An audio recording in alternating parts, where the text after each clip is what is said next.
Naku, matindi to. Kumambyo na Malacanang PBBM Anti-Claire na nawagan kay VP Sara, bati na raw sila.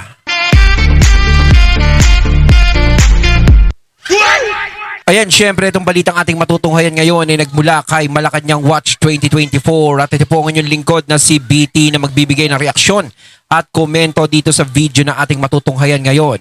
At huwag na natin pagtagalin at sabay-sabay na nating panoorin ang laman ng video na hatid sa atin ni Malacanang Watch 2024 at bibigyan natin ng reaksyon ng balitang ito. Pasok! Ito muna yung ating mag-react tayo dito sa panibagong mensahe ng Malacanang, no? Ayun, syempre bago natin simulan ng video ito, nais ko nga pala magbigay ng credits dito sa boses na madidinig natin ngayon at bibigyan ng reaksyon, walang iba kundi syempre sa video din, kundi si Donmar TV. Syempre huwag niyo kalimutang suportahan ang channel ni Donmar TV, mga katunay. Pakibisita po yan at huwag niyo kalimutang mag-subscribe at mag-follow para maging updated po kayo sa mga vlogs, reactions at sa mga balita na hinahatid sa atin ni Donmar TV. Ayan ha, ipagpatuloy na rin. Sa New Year 2026. Ito yung sinabi ha. Kasi po parang nagpanik at nagdadrama na itong Malacanang. Kasi alam na nila balita ko, nagpanik sila ngayon, no? Marami sa social media nagsabi doon na natataranta sila dahil nag-negative 3% sila. Okay? Bumaba, negative 3. Tapos biglang tumaas si Vice President Inday Sara Duterte. At yun po ang pinakaunang pruweba na hindi po nagugustuhan ng taong bayan ang administrasyon. Walang walang naidulot na maganda itong pagiging presidente ni Bongbong Marcos. So ngayon, ito po yung statement ni Auntie Claire Castro. Kanina pa lang ito ang mga mata ng taong bayan. Kung sino ba talaga ang tunay na nagtatrabaho sana at nagmamalasakit sa kanila. Ito lang talaga kasi ang masasabi ko dyan. Ito, Auntie Claire, no, hindi naman dahil sa tinitira kita. Hindi kita, wala akong intensyon tirahin kita, wala akong intensyong na ganto-ganto, pagsalita. Wala. Gusto ko lang kasing malinawan kasi ang hirap naman kasi yung ipakita mo masyado sa mga tao na matalino ka, na marami kang nalalaman. Yes, mataas ang pinag-aralan mo, kaya nga naging abogado ka. Pero, ito lang po yan. Wag na po sana nating ipilit sa mga tao kung talagang ayaw na. Yun lang po yan eh. Alam nyo naman kasi kung ano yung mga bagay na kinaayawan ng mga tao sa inyo. At wag nyo na rin sanang ipilit. No? Wag nyo na rin sanang ipilit sa sarili nyo na yung mga Duterte ay walang sinabi sa inyo. Di ba yung ibig ko sabihin walang sinabi sa inyo gaya niyan, parang minamaliit nyo yung mga Duterte. Na minsan sinasabi nyo, katulad ni Gadon, sinasabi ni Gadon, mga loyalista lang naman na nagpanalo kay Sara Duterte. Di ba po? Kaya nga sinasabi ko nung una sa vlog ko dito sa reaction ko kung loyalista ang nagpanalo kay Sara Duterte, bakit natalo si PBBM na Vice President kay Leni Robredo? Diba? Nasaan na yung 30 million na bumoto kay BBM ng presidente nung tumakbo siyang Vice President? Ibig ba sabihin ayaw ng mga loyalistang tumakbo siya ng Vice, gusto presidente? Diba po nung nagtandem si VP Sara at si PBBM, lalong lumakas si PBBM po. Kaya umabot ng 30 million kasi hindi lang naman ganun kakonti ang mga DDS. Napakadaming DDS ang sumusuporta sa mga Duterte. So kapag maraming DDS ang sumusuporta sa mga Duterte at ginaganyan nyo ang mga Duterte, malaking bilang din ang nawawala sa inyo. Yun, kaya bumababa ng ganyan. Kasi yung mga Duterte, hindi lang naman basta-basta yan. Kaya nga pinag-iinitan yan, kaya nga tinatrabaho yan namuwala talaga Dahil nga alam nila na napakalaking balakid yan, malaking pangil talaga yan. Ay, malaking tinik talaga yan, pangil. Di ba po? Hindi basta-basta yan. Maraming tao ang sumusuporta dyan. Kung maraming taong sumusuporta kay BBM na loyalista, marami ding mga DDS ang sumusuporta dyan. Kaya hindi kayo magtataka kung bakit bumababa, malaking kabawasan yan sa inyo. Yan ang sagot ni Auntie Claire Castro. So, alam ni Castro na nag-negative 3 ang kanyang among bangag. Pero sasabihin mo ito na mulat ang mga mata ng taong bayan. Hello? Auntie Claire? Nasa katinuan pa ba yung utak mo? Diba? Hindi ko talaga maintindihan itong utak nito kung attorney ba ito. Alam mo, nag-negative 3 ang yung presidente. Tapos sasabihin mo mulat na ang mga taong bayan. Ibig sabihin, ang sama nung sinabi niya na mulat ang taong bayan. Pag sinabi niya mulat ang taong bayan, ibig sabihin ayaw talaga sa kanila. Kasi mulat na yung taong bayan na ayaw talaga sa amin. Parang mali ata pagkakasabi niya nun, ha? Sino ang tunay nagtatrabaho? Nagbulag-bulagan ka ba, Auntie Claire? Isinusuka na nga yung amo mo. Tapos, parang niluloko mo yung sarili mo, Auntie Claire. Huwag mong lukuyan yung sarili mo. Diba? Yun ang totoo. Be truthful to yourself, Auntie Claire. Huwag mong guluhin yung utak mo. Huwag mong bulahin yung sarili mo, Auntie Claire. Yes. Tanggapin mo negative 3 si Bongbong Marcos. Huwag mong linlangin ang taong bayan. Alam kong nasasaktan ka, Auntie Claire, na nag-negative si BBM. You just have to accept it and make something na tumaas yan. Hindi naman talaga nila maa-accept yung ganyan eh. Kasi ang tingin pa rin nila kasi sa sarili nila, no, syempre mataas kami. Talagang ano lang naman yan, yung mga ganyan-ganyan. Parang hearsay lang naman yan na negative kami. Diba? Syempre kahit papaano, is bibigyan pa rin nila ng fighting spirit ng sarili nila. Parang kumpiyansa. Syempre hindi naman nila pwedeng ipakita sa taong bayan na humihina sila eh. Hindi pa pwedeng ipakita sa taong bayan na parang napanghihinaan na sila ng loob. Kailangan ipakita pa rin nila sa taong bayan na malakas sila. Ganyan yan. Kumbaga yan ang pinakatrabaho ni Aling Claire na ipakita sa taong bayan na eto pa rin kami. Malakas kami, hindi nyo kami matitibag. Diba? Eto ang aking trabaho, ang ipagtanggol ang mga naaapi sa palasyo. Yun yun. Diba? Marami ang nagsasabi, Auntie Claire, ikaw ang pinakadahilan bakit bumagsak yan si BBM ang kanyang trust rating. Kasi napaghalataan ka na ng taong bayan na ikaw, yung mga pinagsasabi mo, basta lang at meron kang masabi. Wala kang argumento. Banat ka lang ng banat. Without even explaining bakit nagkaganyan. Inakusahan mo ang mga Duterte na mga kurap. Hindi mo man lang ma-explain. Wala ka man ng ebidensya. Example ba? Kaya wala na pong trust ang taong bayan dyan sa amo mong bangag. Okay? Ito pa. Ayon sa Malacanang, hindi umano binibigyang halaga ni Pangulong Ferdinand Marcos Jr. ang mga numero sa mga survey. At mas nakatuon siya sa pagtupad sa kanyang tungkulin bilang Pangulo. Ikaw, BBM, sasabihin mo na ngayon na wala kang pakialam sa survey. Pero kung tumaas konti yung survey mo, may pakialam ka. Ikaw naman, Mr. President. Huwag mo naman kaming bulahin, Mr. President. Sa totoo lang, no? Yung survey na yan, dapat maging alarma yan sa presidente. Maging alarma dapat sa kanya yan. Hindi pa pwedeng sabihin niyang hindi niya pinapansin yan.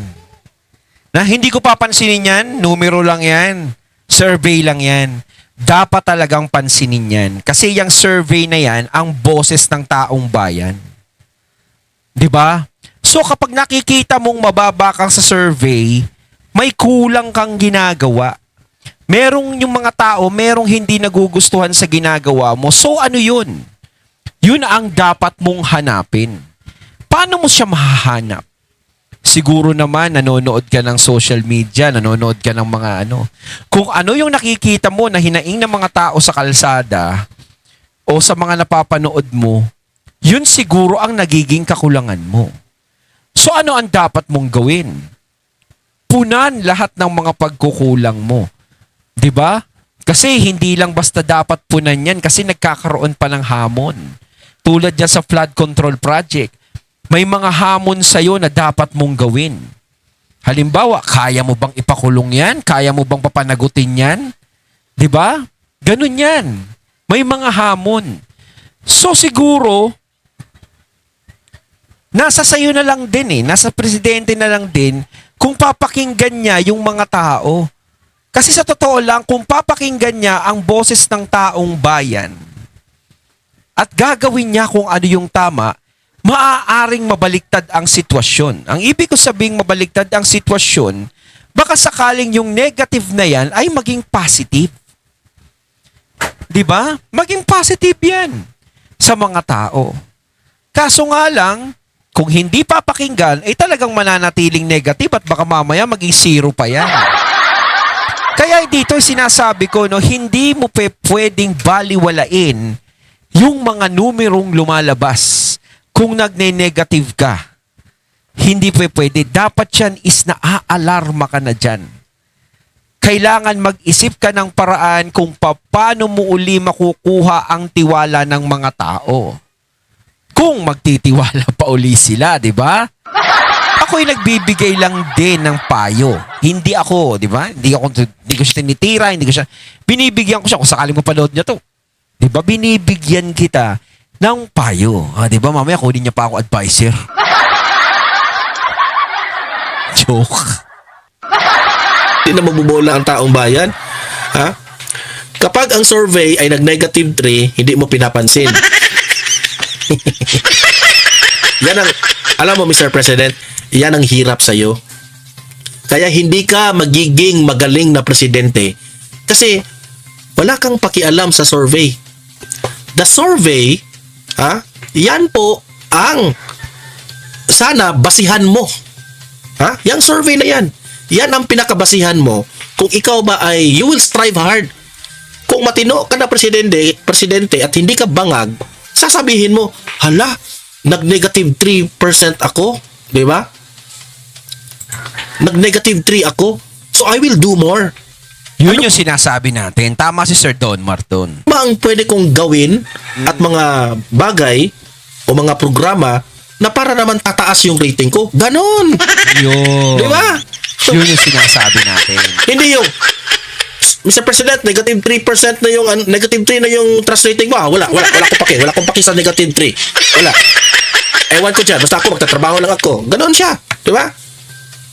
Itong sa mga survey, Mr. President, ito yung sanang pagbabasihan mo saan ka nagkulang, Tama. saang banda, saang parte ng Yun yung sinasabi region natin. na bumaba yung trust rating mo.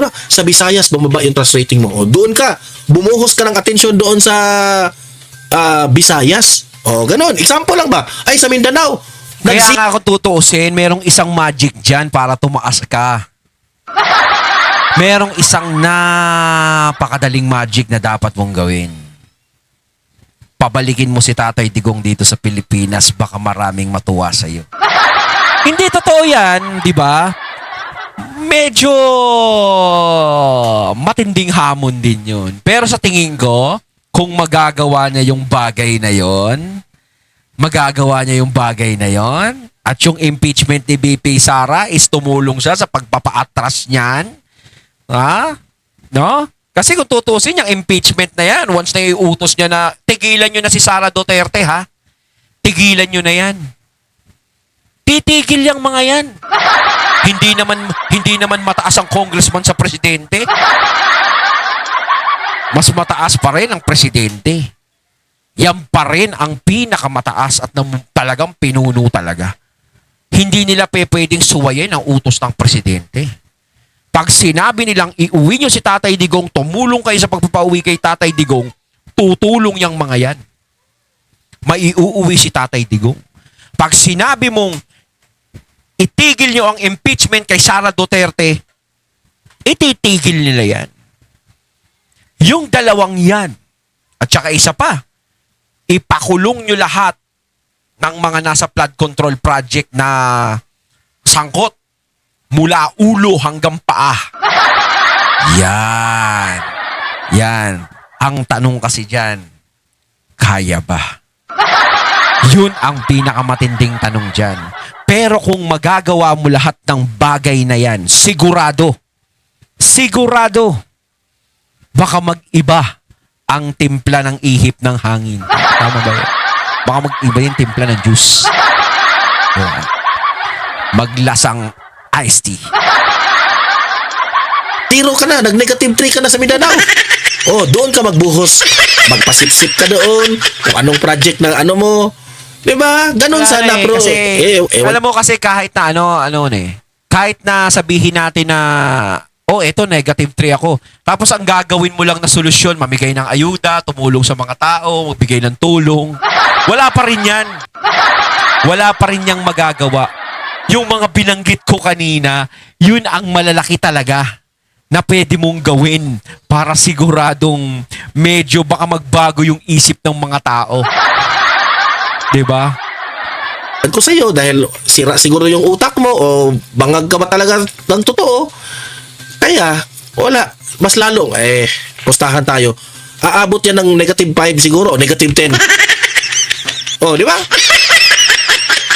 Binabaliwala niyo ang survey. Oh, good luck sa inyo kung babaliwalain niyo yan. Ito pa, sa isang pahayag, sinabi ni Palace Press Officer Claire Castro na mas mahalaga para sa Pangulo ang aktual na trabaho kaysa popularidad.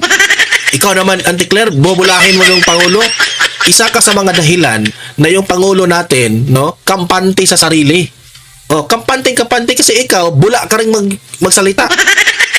Yan ang hirap sa iyo, Auntie Claire. Hindi nyo tinutumbok ang mga tunay na issues, hindi nyo tinutumbok ang tunay na realidad sa rating ninyo.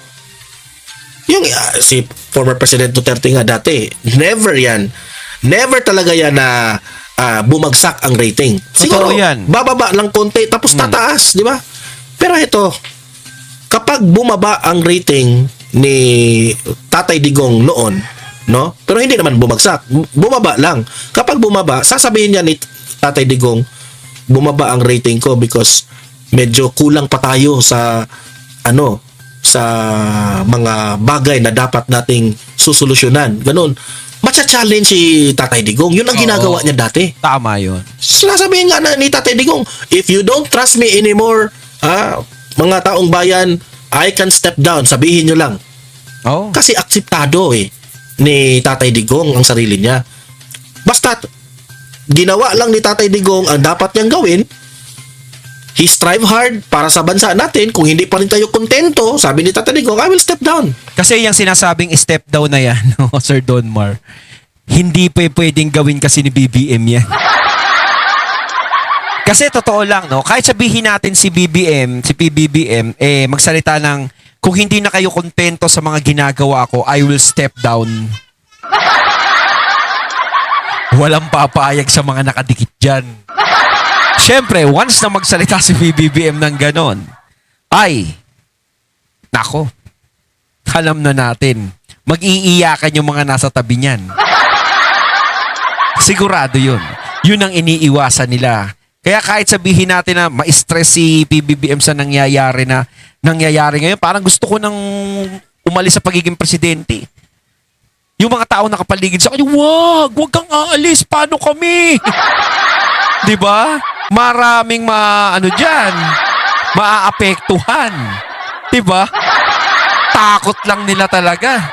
Kaya nga hanggat maaari, gusto nila ma-impeach si BP Sara. Kapag na-impeach si BP Sara at nag-step down naman to si PBBM, ay pabor na sa kanila yung sitwasyon. Diba? Pero hanggat hindi pa na-impeach si BP Sara, hindi pa pwedeng mag-step down si PBBM. Pero hindi nyo kaya yun Kasi kayo, tumatakbo lang kayo, naging presidente lang kayo sa pansarili ninyong interes. Wag na tayo magbulahan.